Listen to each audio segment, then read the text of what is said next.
So good evening. My dad's not here. He's actually out of town with my mom, which is a good thing.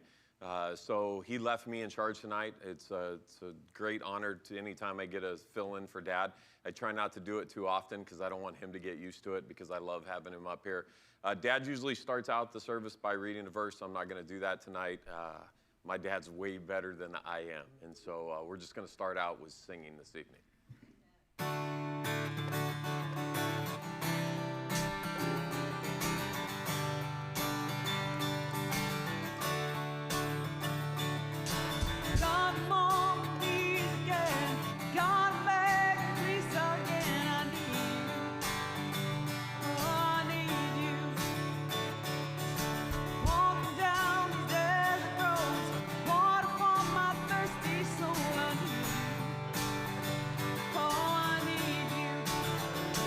Your forgiveness is like sweet, sweet honey on my lips.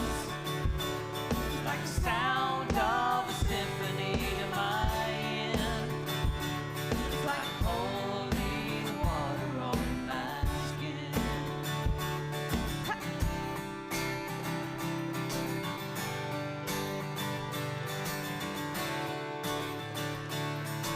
Dead man walking.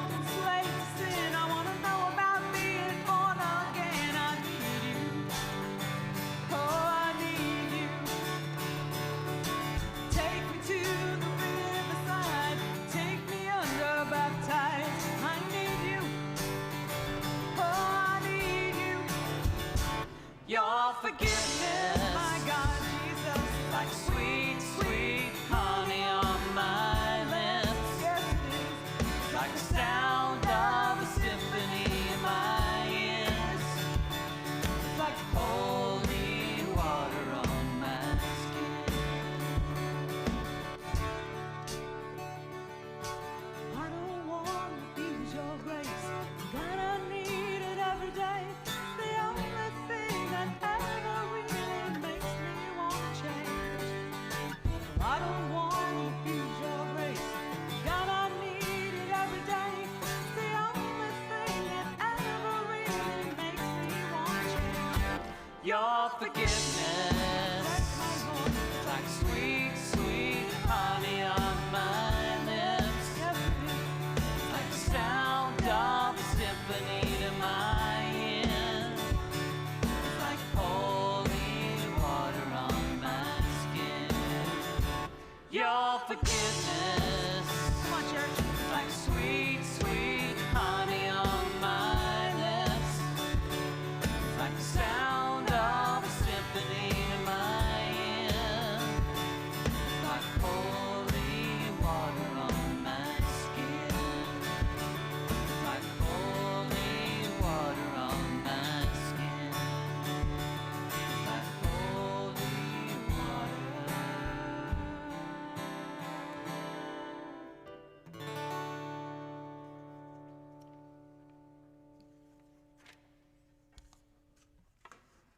That was your cue. In the way of announcements, I really don't have any, except pray for our staff at VCA as we wind down our Zoom classes and finish out the year. I announced to my senior class today that we only had one lecture left. And then after I proceeded to lecture on taxes and unemployment in the econ class, they were so excited to understand that they only have one class of having to listen to that stuff again. So keep our staff in prayer. Continue to keep my dad's health in prayer. It is a good thing that he is not here tonight because he actually got away with my mom, which he doesn't do very often. So just keep our school staff in prayer as we close out the school year coming up, and also be in prayer for our parents at our school, because not only have we had to fill the virtual learning, but our parents have had to take on the homeschooling part. So not only be in prayer for our staff, but also be in prayer for our parents that have become teachers during this time as well. Do you have any more announcements, Greg? Okay, you have a CD coming out. Oh, yeah. There's a possibility it'll be here Sunday. Okay, so they have our 9 a.m. worship has a CD coming out, and if I'm not mistaken, it's free. Yep. Okay, it's free. I didn't want to announce that, and then then you're stuck And then giving you it get out stuck for with free. paying for Yeah, it. so it's free. It's coming out. We're excited about it. And so let's get back to worshiping. Amen. Love worship.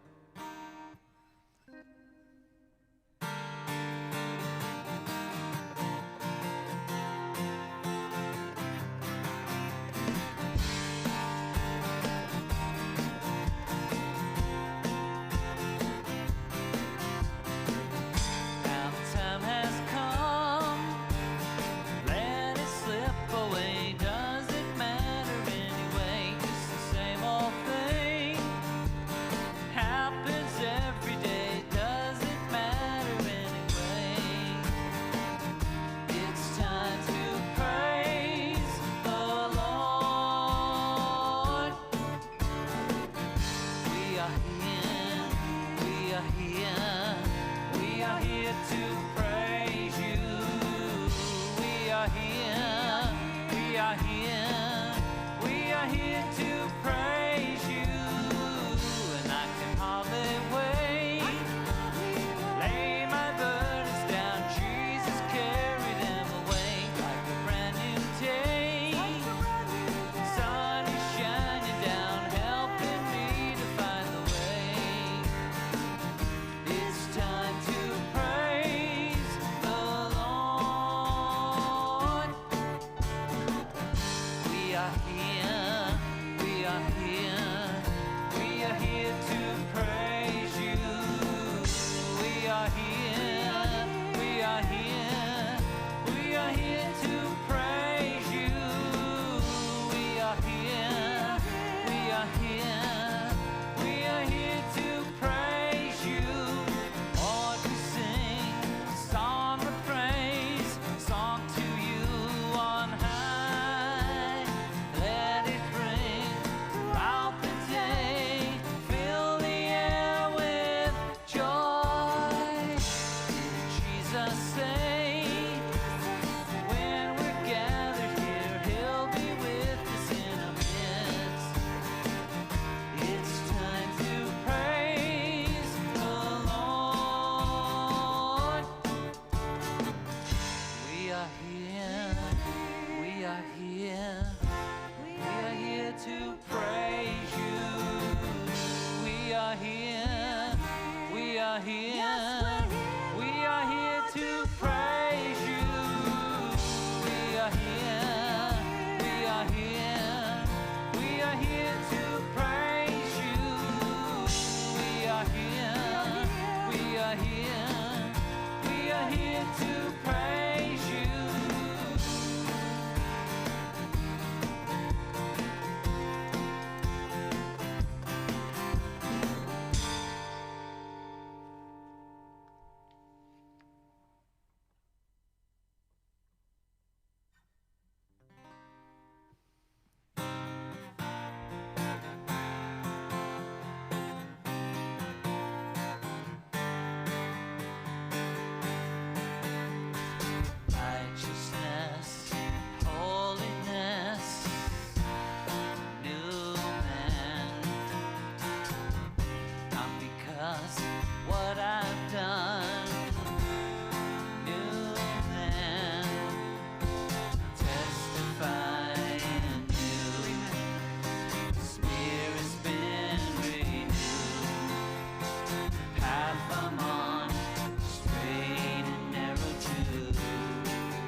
goes down, goes down.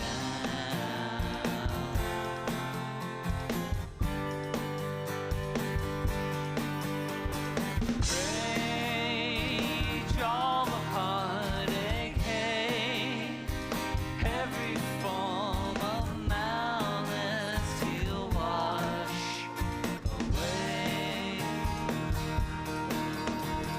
Grace is the answer, love one another. Jesus has shown the way. Tenderness, forgiveness, I've a new plan. Looking out and not within, I've a new plan. Testify in you, my spirit's been renewed. The path I'm on, straight and narrow too. You speak the truth in love, slow to anger, make amends before the sun goes down. Speak the truth in love, slow to anger, make amends before the sun goes down.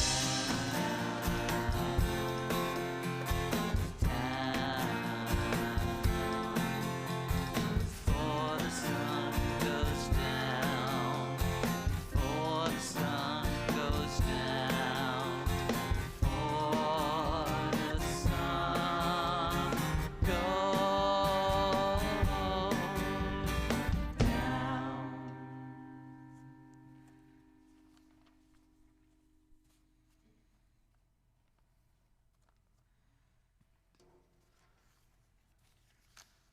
We got him out of order, sorry.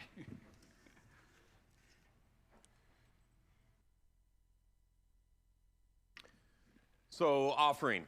We can't pass things around right now, so you can either put your offering in a basket out front. You can go on the website that the information's on there, or you can go to our Facebook page, TBC Ministries. Once again, TBC Ministries, and the link is connected right there. So make sure you're continuing to give. God's going to absolutely bless, and we can continue the ministry going.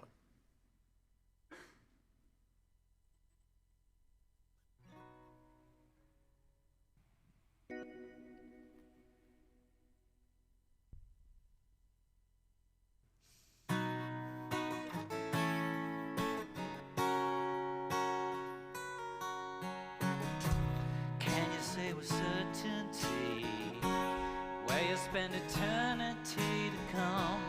Do you know the cost, the price that he has paid?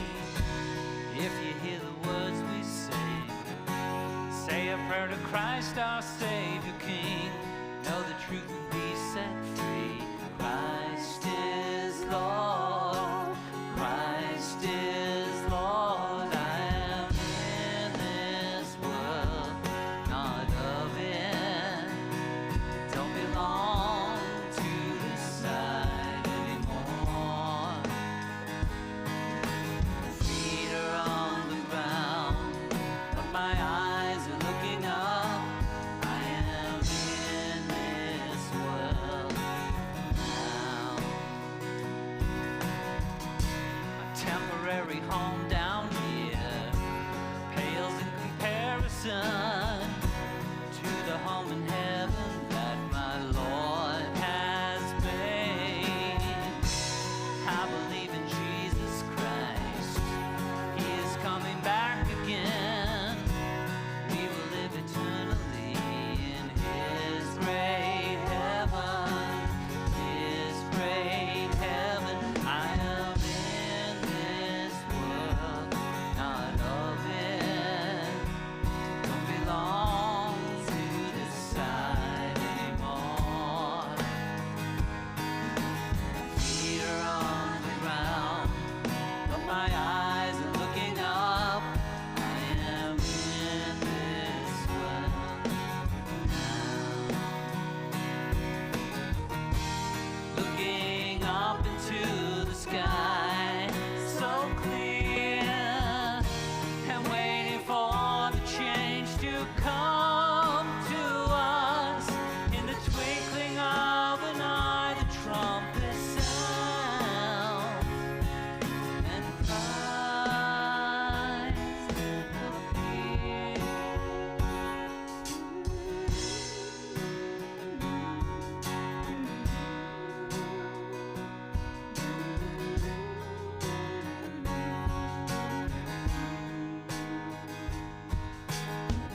just the way I try to say how much you mean.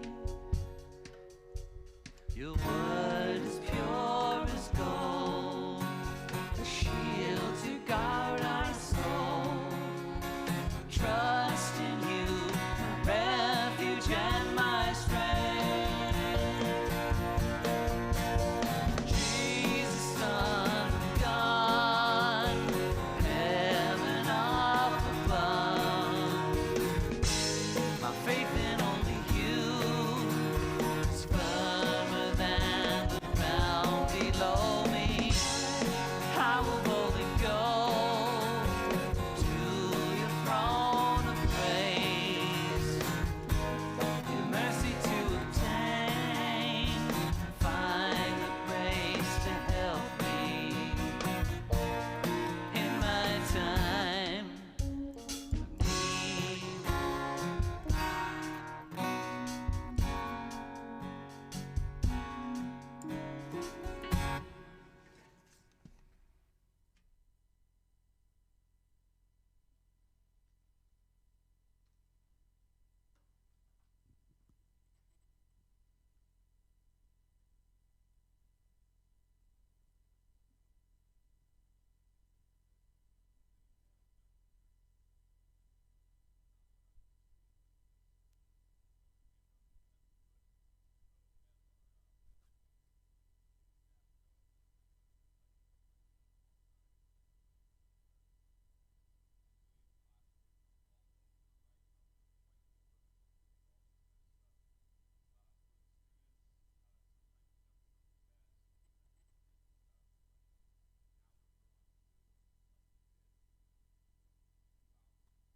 See them. And so I'll tap because they can see me like, hey, are you there? Hey, Stockton, are you there? You know, just picking on individual students. If you're not aware, I have a scratch on my forehead, and my wife said, hey, use it as an opening line tonight. So with my dad, you know that he shows up every once in a while with scratches on himself. And if you'll ask my dad, it's like, hey, where's that, you know, you're bleeding. What's going on? And he'll go, oh, I don't know. Like, he never knows how he gets hurt. Like, he just shows up, a mark on his arm, mark on his face. And it's like, you okay? And he goes, yeah, why? And I'm like, you got a big scratch on your face. And it doesn't faze him in the least. Well, because I have to go pick up the credit card machines for our fireworks booth, little plug, VCA and our ministry will have a fireworks booth at the Rayleighs off Lichen. Please tell all your friends, families, enemies, everybody. The reason why is because this fundraiser will be needed more than ever this summer. And so, needless to say, because I have to go pick up the credit card machines, I got the email from TNT that says, in order to come pick up the credit card machines, you have to wear a mask. Now, I've told you guys I've only worn a mask once, and that's because I was in Pacific Grove. I had to go to the restroom really bad, and I ran into a Safeway, and this nice lady stops me and says, excuse me, sir, you have to have a mask. And with utter panic on my face, I turned around to my family, and I'm like, you know, and if you've ever been on a road trip and you've held going to the restroom a little bit longer than you should have, and then that panic sets in.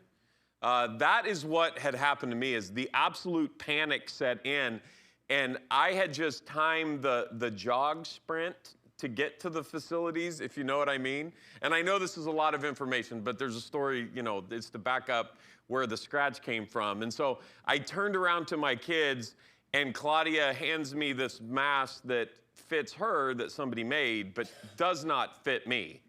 And I'm like, I didn't even care. It wasn't about a fashion statement. I had to get to the restroom. And so I'm going through Safeway, you know, with my ears like this and the mask. It was just a mess. So I read on the credit card, when you have to go pick them up at TNT, the first thing it says is part of protocol, you have to wear a mask. And I'm like, ugh. So if I'm gonna wear a mask, it's gonna be on my terms. And so I called my buddies over at Rally Factory. My college teammate owns it, former college teammate owns it. and he got me one of those like hunting sports sleeves that you'll see NFL guys or baseball players when it's cold. They wear it around their neck, and then they pull them up over their ears or to here, wherever they want. And so I had one of those made with, it's black, with our VCA logo right here. So I wanted to show it off when I got home the other night. You know, sort of, I understand people wearing them, and I'm okay with it, but sort of mocking that I'm gonna have to wear this thing, plus that it's cool, because now I can wear this going hunting as well. Or if we have a cold baseball game in the spring, I got this cool little thing. And so going to show my family this cool mask, I put it on, and they're like, Dad, you look like you're gonna rob a bank. You know, and then I had my hat down low, put my sunglasses on. I could get away with robbing a bank, but everything says VCA on it, so I wouldn't get away with it. But I was showing my family, and they're like, okay, Dad, you're scary. Let's go ahead and take that off. So when I went to pull that thing off, I scratched my forehead.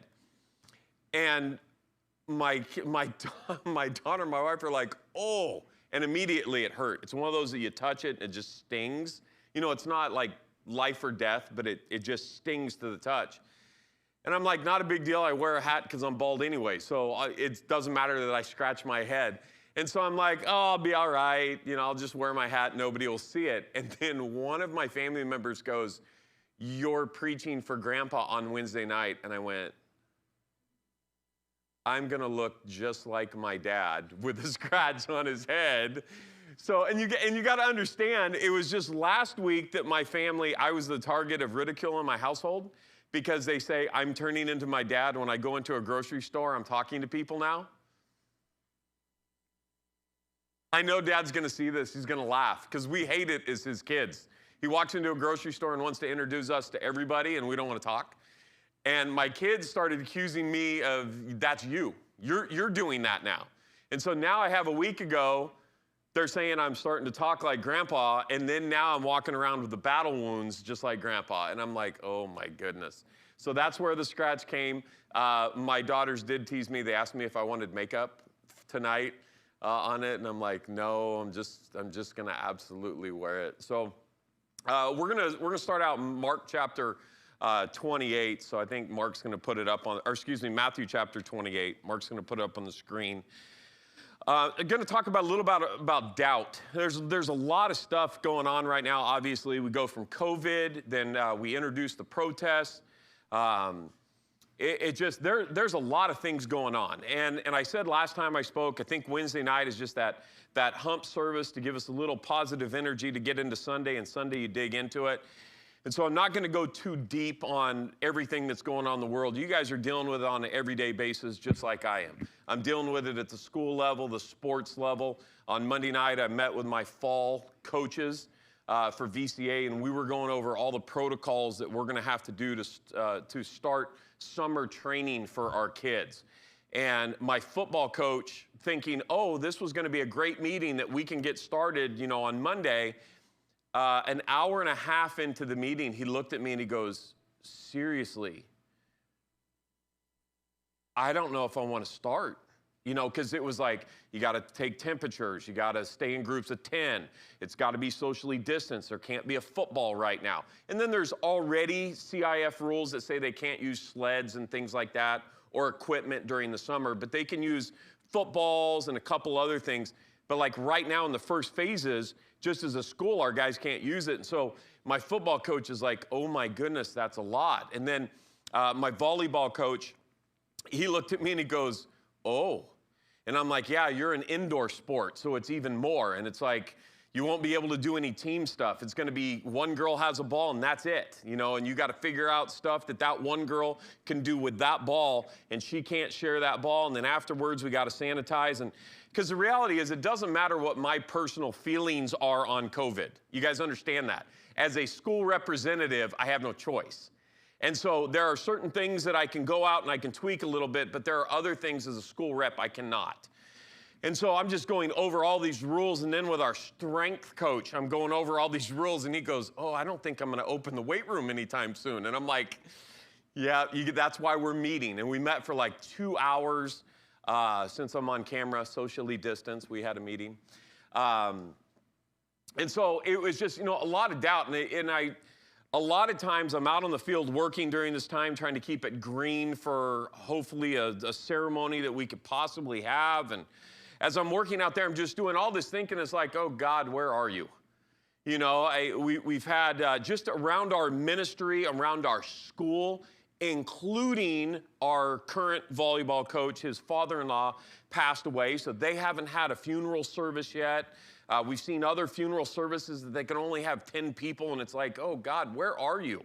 Like seriously, all this going on, where are you? And even though throughout all this, I've been able to stay positive, this has showed me a stronger side of myself, because a lot of people have gotten real negative during this time. And if you don't believe that, talk to people in a school office and you'll hear different opinions from people coming in. And they're all valid, but it's like, oh my goodness, I can't get caught up in all that, or I'm just gonna melt. Just watching the news, I have to watch for protocols for church and school and fireworks and all that kind of stuff. And I try to fast forward through some things because there's only so much you can handle. And then social media, I really want to see just alumni kids right now, and you can't. And it's so much, and it's like, God, where are you? Like during this time, where are you? And I found out that during this time, I actually have seen God's hand more than I've seen ever before. The problem is there's so much out there, it's tough finding it. Because there's so much negative going on, we can't see everything God's doing because we see too many opinions of people. And when you allow opinions of people to control what the narrative is, you lose what God's trying to do in the situation. And so I've really tried, it's like, God, where are you? And even sometimes, talking to people, I'm like, yeah, I have doubts too. I don't understand why, God would allow the COVID-19 to happen, or why God would allow racism to happen, or God allow, stuff to happen. It's like, why in the world do we have to go through this? And I'm just a vice principal, an athletic director, an assistant pastor, and a guy and a coach. I'm nothing special. But I have truly invested in this my entire life, and even I have some doubts sometimes based on what's going on in the world. And I know you could say, well, look at the Bible. It'll tell you that stuff's coming. Well, great. You can tell me the end of the world's coming all you want in Revelations. That's fine. But I'm living right now. So until God comes back, I got to deal with everything that's going on. So that's great. Art Tober, one of our deacons, him and my dad always go back and forth. Jesus is coming. And that's great. That's a good statement, and that's a true statement.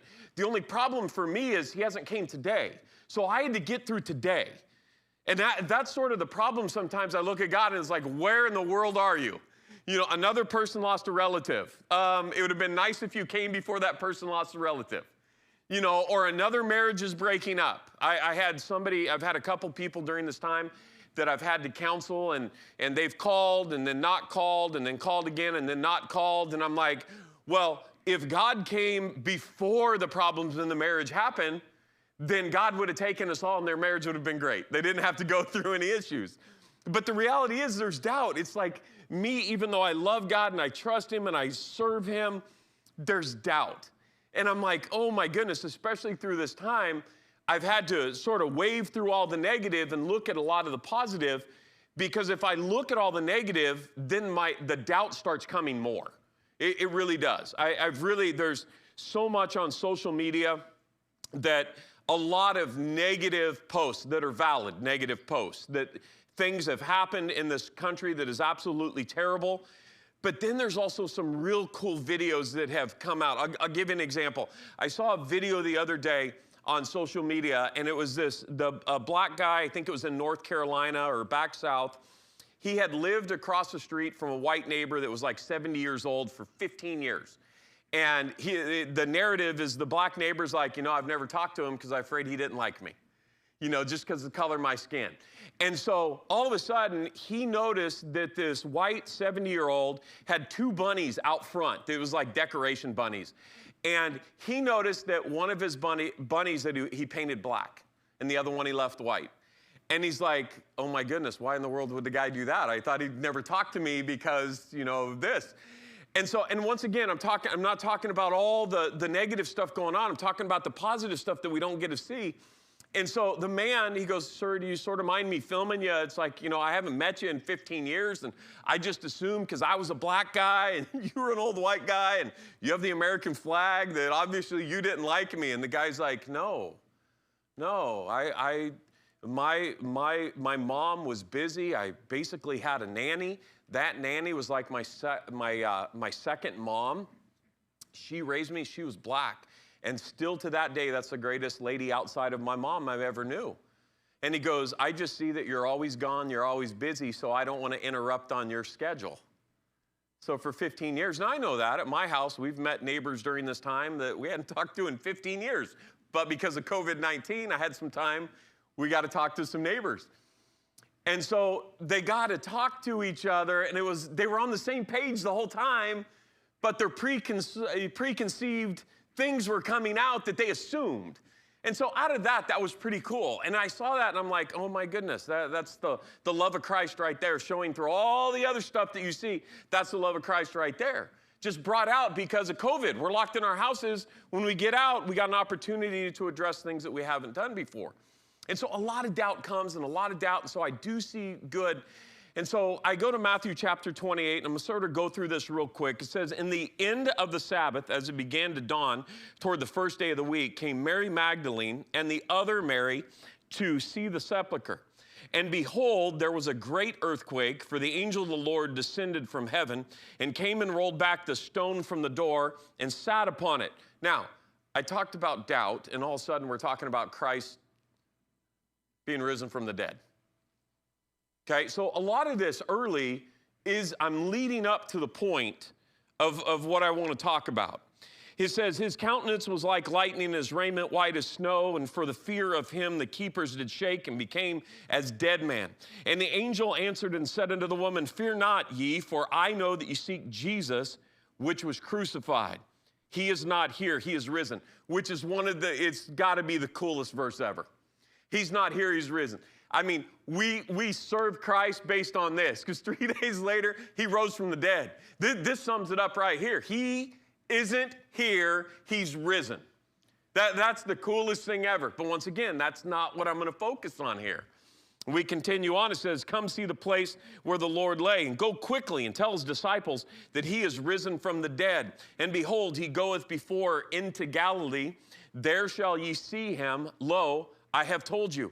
And they departed quickly from the sepulchre with fear and great joy, and did run to bring his disciples words. Now I can imagine, you see the guy you've been following has been crucified, and he's buried, and it's like you believe, he's supposed to raise from the dead, but there's a fear. It's like everything we serve, did it just get put in a tomb? And now all of a sudden he's not there, and it's like, oh my goodness. So there's excitement, but there's also a little fear and trepidation. And then it says, and as they went to tell his disciples, behold, Jesus met them, saying, all hail. And they came and held him by the feet and worshiped him. So they physically touched him, which is big. He's not here, he is risen. They physically grabbed him. It wasn't a Casper the Ghost that they reached for and their hands went through. They physically grabbed him. Then said Jesus unto them, be not afraid, go tell my brethren that they go into Galilee, and there shall they see me. Now when they were going, behold, some of the watch came into the city and showed unto the chief priests all the things that were done. Now, if you go in the next few verses, there's sneakiness. Let's hide that Jesus didn't really raise from the dead. Let's come up with this cover story that his followers got him out of the tomb and took his body. Not that he rose from the dead. Let's have a cover-up story. And right now in today's society, we see a lot of cover-up stories, so we know firsthand. A lot of conspiracies in the United States is cover-up stories. Just focusing on COVID-19. How many conspiracy stories have we heard? Whether they're personal beliefs, stuff we've seen, stuff we've read, intuitions. We don't know. We really don't know everything. Well, what they did is that might have been the first political cover-up right there. Right there. Let's hide. They stole his body. They stole his body. That's where his body went. And then it goes down to verse 16. It says, then the 11 disciples went away into Galilee, into a mountain where Jesus had appointed them. In verse 17, and when they saw him, they worshiped him, but some doubted. Now, these are 11 disciples. How many different miracles have they personally, or did they personally see? I'm not talking about stories, social media posts, read in the Sacramento Bee, the New York Times, the Washington Post. I'm not talking about anything that they might have heard. How many miracles did they actually see being around Jesus? A ton of miracles. They got to see water to wine. They got to see Lazarus raised from the dead. They got to see demons cast out, which is another verse I'm going to go to. They got to see everything live, not what we did in 2020. They didn't see any of that. They got to see it live. So what we're going through right now, they would have seen Jesus come in the middle of protests and say, enough's enough. Not of the protests, but of the racism in the country. They would have seen Jesus walk into the world and say, COVID-19 be gone. That's what they would have seen. We don't get the opportunity. We just believe that he's here and he's going to be with us, and that when we die, we're going to go to heaven and everything's going to be great. But they actually got to see miracles. And it says right there that his disciples doubted. Oh my goodness. If that doesn't give me a little comfort, knowing that the guys closest to Christ doubted and he was standing right in front. Remember, that goes back to those early verses that they actually grabbed him. They doubted that he was here. But then what was to follow? It says that the 11 most closest people that saw every miracle that they doubted, they had a little doubt in their mind, comes the greatest command ever. And what's at the end of Matthew chapter 28? It's the Great Commission. So even during times of doubt comes one of the greatest things ever. And it says, and Jesus came and spake unto them, saying, all power is given unto me in heaven and in earth. Go ye therefore and teach all nations, baptizing them in the name of the Father and the Son and the Holy Ghost, teaching them to observe all things whatsoever I have commanded you. And lo, I am with you always, even unto the end of the world. Amen. So even during a time of doubt of his closest people that saw him, God says, I got something good for you. Here's the Great Commission. We are going to doubt. That's normal. But understand, even in doubt, Christ is there. He's risen. People could actually touch him. You know, it's talking to my seniors today in my Zoom class. It's been pretty difficult. One, on an emotional standpoint, because I don't get to see the kids physically in front of me. But it's also been a lot of, hey, we hope we get to do this. We hope we can do a graduation ceremony. We hope we can do an awards for our seniors for spring sports. You know, we hope, we're praying. I don't know how many times I've said that on a Zoom meeting with my seniors. You know, and then I got to follow it up with, guys, I love you, I miss you. Well, that's great, but looking through a video camera doesn't mean as much as me being able to see them face to face, feel the emotions from them, and them feel the emotions from me. It's way different. It's like sort of talking to God. Because sometimes it's like God's on Zoom for us. And we know he's there, we know he cares, but we can't physically go and hug him. You know, and it's been very difficult just trying to express to the kids, you don't understand, kids, how hard we are working at VCA to try to make this the best possible experience that really no kids in California or across the country have had. We're trying to do the best. And I was explaining this to somebody the other day, and, you know, my stress level and how my heart bleeds for the senior class. And granted, it's minor compared to what's going on with deaths and everything else in the country. But just for a personal level, I was telling him, you know, the stress level and wanting to do so much. And he's like, why are you stressed? You've had 3 months off. And he was joking, but I'm just like, man, my heart bleeds so much for the kids. We haven't had 3 months off. Like, we've been trying. I've spent more time in prayer in the last 3 months than I've probably spent in the last 24 years, which is a positive. Because a lot of times through, real bad times, a lot of times we don't turn to Christ. We just, woe is me, woe is me, woe is me. Because when things get tough, we doubt. And so looking at my kids, and I'm like, I'm praying, and on the board today was a realization to me that hit. It says 1 class left with a big smiley face. And I announced that we had 1 class left, and our kids were, my seniors were ecstatic that they didn't have to listen to economic lectures on Zoom anymore. I know they're ecstatic about that, but you can almost see on their faces there was a little bit of disappointment, because the hope from the start is that we would get back on campus for a couple weeks before the school year ended. And with announcing that we have 1 academic class left, they know they're not coming back on campus unless it's for a possible grad ceremony. And I'm like, I wish we could be in class. And I try to give them as much comfort as I can, but I can't physically reach out. I'm requiring that they trust me, they understand that I love them, and they understand I'm working for them every single day. Isn't that what God does for us? But a lot of times we treat him like, I can log off the Zoom meeting. If you've used Zoom, you'll know what I'm talking about. Okay, I'm done with God for today. End meeting. There's a red button that says end meeting. And when I end it, the screen goes blank on Zoom. And a lot of times we treat God in that way. I'm doubting right now. Thanks for the prayer. Thanks for my daily devotional. But I got to end the meeting and get back to real life. Just like I did with my senior class today. And the reality is, even when his closest to him doubted. Now that goes to my next verses.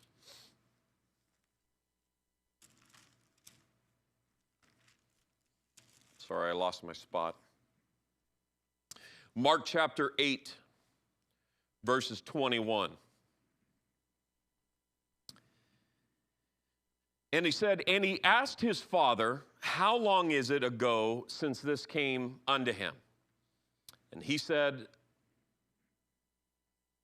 since he was a child. This is a boy that was possessed by a demon, that the father was looking for any help possible. Now, if you've ever dealt with a child that has extreme ADHD and you can't settle them down, you might think that they have a little demon inside of them. But this is a real demon. And it says, and oftentimes it has cast him into the fire, talking about the kid, and into the waters to destroy him. But if thou canst do anything, have compassion on us and help us. This isn't just an out-of-control kid. This is something that has possessed him and tried to kill the kid from the inside. Thrown him into the fire, thrown him into water, tried to destroy him. Can you imagine being the parent, watching your kid that there is nothing you can do?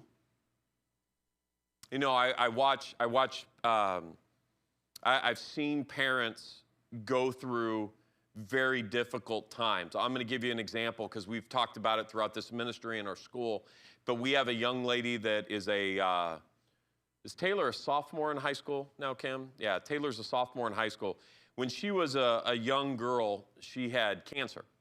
Now she's full in remission, and she's doing great. She was on our athletic teams. She was on our softball team this year that we had canceled. But Taylor's doing amazing. But I will tell you, talking to the parents, like we were hurting inside for Taylor. And Taylor knows this, so she doesn't mind me talking about it. We were hurting for Taylor because we could do nothing. And I remember at the time talking to the parents and really thanking God it wasn't me. I know that sounds cruel, but I could not believe the strength of the parents and even more the strength of the young lady. I can't imagine my own child going through it. And you have a dad here that the kid has a demon in him, trying to kill him, and he can't do anything. And he's grasping, please help, please help. Jesus said unto him in verse 23, if thou canst believe, all things are possible to him that believeth. And straightway the father of the child cried out and said with tears, Lord, I believe. Now here's the key part. Help thou my unbelief. There is going to be a lot of times that we doubt. But I want to try to be like the father that was reaching out in desperate times and says, I believe, but I need help believing. And right now, when we're dealing with everything in society, and a lot of times we get caught up on so many negative things going on in the world, we start doubting God. And the reality is, our things should be we turn to him more. And that's what that father said. I believe, but I need your help to stay believing. Because I know in difficult times, the thing I want to rely on is myself. To be honest with you, I can say, oh yeah, I'm a great Christian, and I believe, and I trust God. But the reality is, I'm a human being. I want my way through situations. To be honest with you, like going through Starbucks tonight. I put an order in through my app, was going to grab it. I ordered this sweet, like sugary pink lemonade something or other. I just wanted something sweet, sugary that had caffeine. And I ordered it. I actually paid a lot of money for that dumb drink. I went in to get it, and the sweet girl behind the counter said, I'm sorry, sir, we do not have that. Now, mind you, I've already paid for it through the app. I don't know how they refund money through a phone. I don't know. I mean, I'm sure they could, but like, I'm headed to church. I'm like, of all nights that I can't have my drink, like, God, do you even exist? You know, sort of the thing. It's like I'm preaching on doubt. Here you go. You're proving you can't even get a drink right for me, God. And so I looked at the young lady, and I handled it great because I knew the poor young lady, she's like, you know, I don't know. She's like, sorry, we don't have it. And she's like, is there something else I can make? And she listed off like 3 other drinks, which none of them sounded good at all. And I'm like, no. One that I do know, you know, that's good, but I wasn't planning on coffee. I was planning on a sugary drink with caffeine. I said, give me a nitro cold brew with sweet cream and some Splenda in it. And she goes, okay. Now, mind you, when I normally get that, the biggest they can give you is a medium. And no, I won't say that other word that they say in Starbucks. It's a medium. And so normally, that's the biggest they can give you of that coffee. And so I'm like, don't worry about it. Even though there's a price difference, just do that. I'm good. And she was just blown away that I wasn't yelling at her. Because everybody, with dealing with everything going on, I'm sure every customer she's had has been just a nightmare for her. And I'm like, no, just if you make me one of those, I'm good. And she's like, are you sure? And I'm like, no, sure. And next thing I know, I get this extra large nitro cold brew with sweet cream and Splenda in it, which is like this big. Now, mind you, sorry, this is on film. I probably shouldn't say it because I don't want her to get in trouble, but it's a Starbucks policy that you're not supposed to go past a medium, and I got an XL of nitro cold brew. Now, I'm going to be up all night.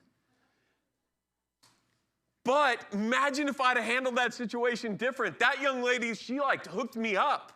Like if I have to fill out one of those surveys to say how'd the girl do, I'm going to be like 10, because she was amazing. She hooked me up with so much caffeine that was way more than I was going to pay for.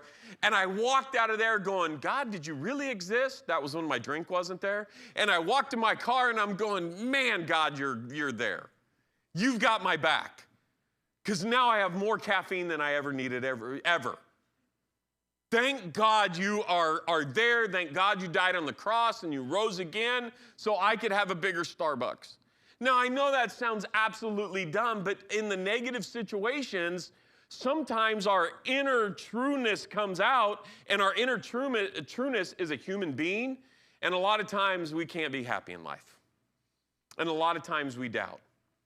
And that guy says here, when it's the most difficult time of his life, he says, I believe, and please help me to believe. Let's pray. Dear Heavenly Father, Lord, I just thank you so much for this evening. I thank you for the opportunity to come and speak on a Wednesday night. Lord, I just thank you for getting us to Wednesday. I can't wait to get back on Sunday to get more into your word. Lord, continue to be with my dad's health. Be with our school, be with our ministry, be with our families and people that are hurting this time. Lord, we know that you're real, but we ask during this time that you help us to not doubt. You help us to believe. And when things are really, really tough, that's when we need to push through to you more. And we'll thank you for it. In Jesus' name, amen.